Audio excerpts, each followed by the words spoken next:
Well, thank you all for coming out today and supporting Mesa in the many ways that you have. For me, it's something that I've realized over a while that writing is often about overcoming edges, and often the edges are inside yourself. And for me, there is, when you start, there's always that kind of like, well, what should I be doing? And the advice you get is like, well, you need to write more. And you do that. And then kind of further down the road, you think like, what else do I need? And you think you need, book deals and publishers and audience and all those things.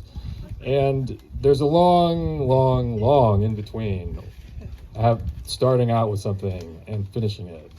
And in between, what you really need is support. You need people who don't just kind of give you a place and time, but also just believe in you. And that is for me kind of what this place is and why it is so special, because to have applied and to send in my application just into the ether and kind of say like, okay, here it is, someone read it, and to get an email back that says like, hey, we got your application and we will read it.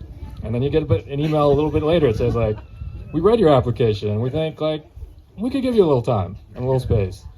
And coming through these doors for the first time, the feeling I felt was just so much kind of pressure and this, I need to make this thing happen, I need to make this time count. And leaving, what I felt was gratitude and the feeling of having overcome one of those edges myself.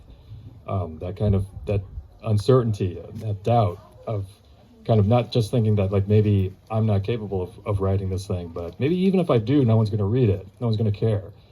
Because what I left with was a sense that no, people do care. And that's more important than anything when you're in that kind of long middle. So anyway, that's where my gratitude for this place comes from. So thank you all.